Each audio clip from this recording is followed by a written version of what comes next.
Block है वो यहाँ से लेकर के इस पार्ट में है। ये वाला जो पार्ट देख रहे हैं आप, ये औरंगा का पार्ट है। ये औरंगा का पार्ट है। इसके बाद ये कर्णपुरा का पूरा इलाका रहा। तो अभी क्या स्थिति है कि जब हम किसी भी कोल ब्लॉक के लूट की बात करते हैं, अभी हमारे जो साथी लड़ाई लड़ते हैं ना, वो छोटी छोटी चीज़ों में फंस जाते हैं।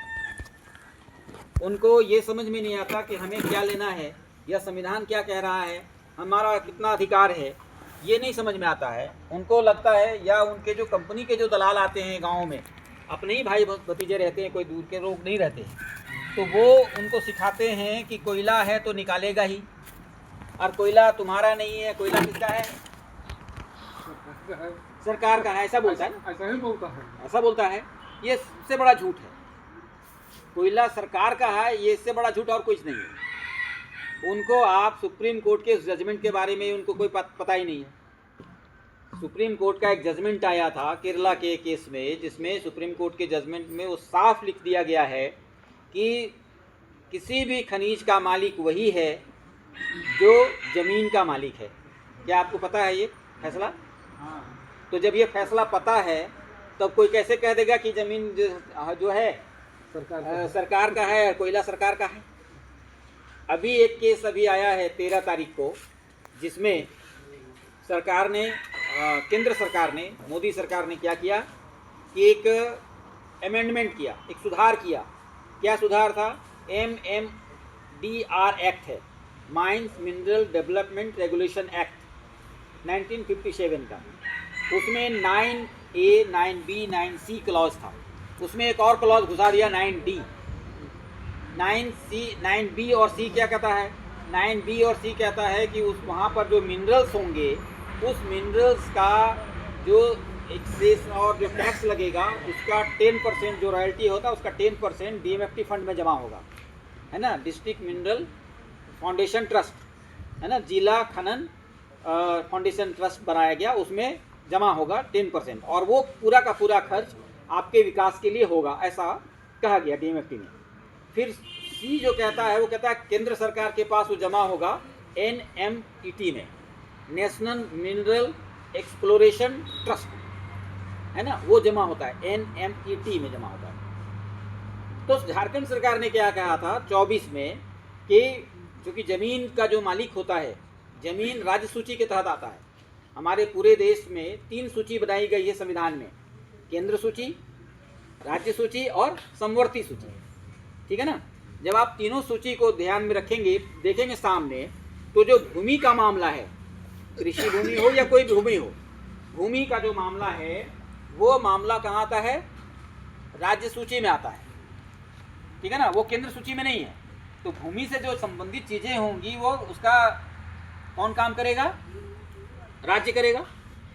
उसी सूची में आप जब आएंगे, मेरे ख्याल से 50वां नंबर सूची है, वो आप देख लेंगे, तो उसमें ये साफ लिखता है राज्य सूची के तहत, ये 18वां है भूमि, ठीक है ना? 18वां सूची नंबर 18 में है भूमि। और 23 में जब आएंगे तो उसमें लिखता है कि संघ के नियंत्रण के अधीन विनियमन और विकास के संबंध में सूची 1 के उपबंधों के अधीन रहते हुए खानों का विनियमन और खनिज का विकास का काम भी राज्य को करना है, ठीक है? इसी में आगे आप आएंगे तो आता है 50वां, राज्य सूची में ही है। 50वां में कहता है कि संसद विधि द्वारा खनिज विकास के संबंध में अधिरोपित निबंधनों के अधीन रहते हुए खनिज संबंधी अधिकारों पर कर लगाने का काम किसको करना है? राज्य को।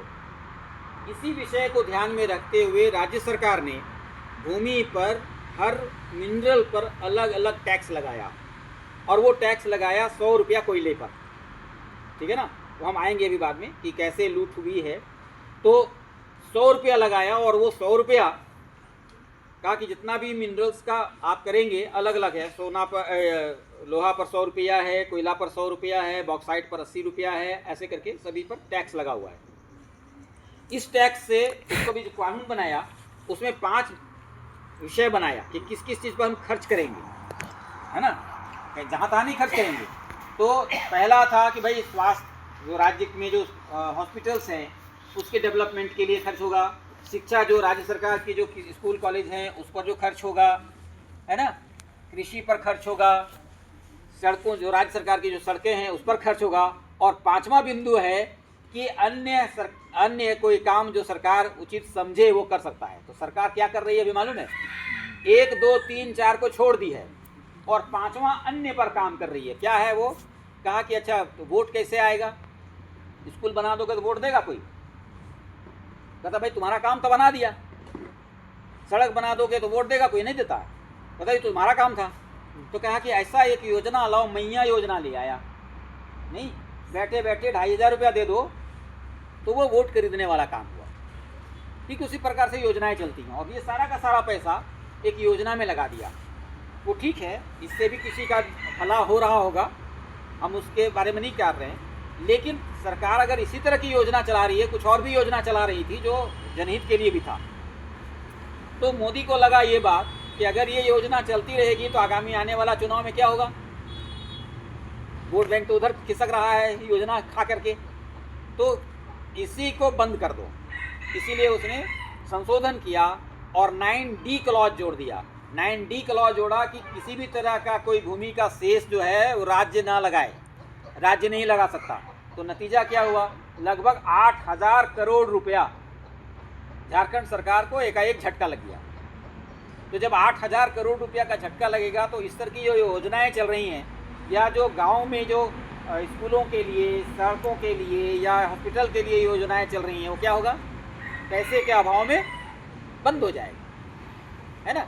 और तब वो कहेगा आपको कि भाई जितना टैक्स मिल रहा था, जो 10% का जो टैक्स है, उस टैक्स में से एक हिस्सेदारी राज्य की होती है, वो आपको देंगे। लेकिन उसमें भी एक पेंच है। क्या पेंच है? जो राज्य की सरकार होगी, अगर उसी पार्टी की सरकार केंद्र में होगी तो वो पैसा तुरंत मिल जाएगा। और अगर राज्य की सरकार अलग पार्टी की है और केंद्र की सरकार अलग पार्टी की है तो इसको दौड़ाते रहेगा, है ना, कि अभी ये नहीं हुआ, अभी वो नहीं हुआ, तो ये हुआ, ताकि जनता उबल जाएगा, भाई निकम्मा सरकार है, इसको बदल दो। और जो केंद्र में होगा उसी को ले आएंगे तो शायद मेरा काम होगा। भले हो सकता है केंद्र में दूसरी सरकार आ जाए, फिर ये ठग आ जाए। ये ठग चल रहा है। तो यहाँ पर मैं इस बात के लिए नहीं कह रहा हूँ, लेकिन मैं ये कह रहा हूँ कि सरकार भी ऐसा लूट कर रही है और हमारे संसाधनों पर, जिस पर उसका कोई अधिकार नहीं है। 39B संविधान में कहता है कि देश के भौतिक संसाधनों और जो भी फिजिकल ये है, सब पर ग्राम समुदाय का अधिकार और नियंत्रण होना चाहिए। इसके लिए कानून बनाना चाहिए। दुर्भाग्य से क्योंकि वो राज्य के नीति निर्देशक तत्व में रखा हुआ है, यानी उसको राज्य को, केंद्र को इसके संबंधित कानून बनाना चाहिए था। लेकिन इतने साल गुजर गए, 70-80 साल, किसी भी सरकार ने इससे संबंधित कोई कानून नहीं बनाया। और यहाँ एमिनेंट डोमेन की बात करता है। एमिनेंट डोमेन का मतलब जितने भी संसाधन हैं, जितने भी संसाधन हैं, सभी संसाधन किसके अधीन होंगे? राजा के अधीन। एमिनेंट डोमेन का मतलब राजा, सार्वभौम सत्ता बोलते। हाँ, तो वो राजा है ना, सार्वभौम। तो सार्वभौम कौन होता है लोकतंत्र में? लोकतंत्र में कोई सार्वभौम है क्या? कोई राजा है क्या? लोकतंत्र में राजा कौन है? प्रजा। आपको पता है लोकतंत्र में राजा कौन है? नहीं मालूम है? प्रजा। राजा, लोकतंत्र में राजा जो है प्रजा है। क्योंकि वोट दे करके हम चुनते हैं और कहते हैं कि तुम मेरे लिए 5 साल काम करेगा, उसके लिए वेतन देते हैं। तो जिसको हम वेतन देते हैं, तो वेतनभोगी कर्मचारी हुआ कि राजा हुआ? तो वो तो हमारा वेतनभोगी कर्मचारी है। चाहे वो CM हो, चाहे वो PM हो, चाहे कोई मिनिस्टर हो, चाहे वो MLA हो, चाहे वो MP हो, जो भी वेतन पाता है वो प्रजा का नौकर है। ठीक है ना? वो सार्वभौम सत्ता नहीं हो सकता, हमारा राजा नहीं हो सकता। तो किसी नौकर को ये अधिकार किसने दे दिया कि तुम हमारा सामान बेचो?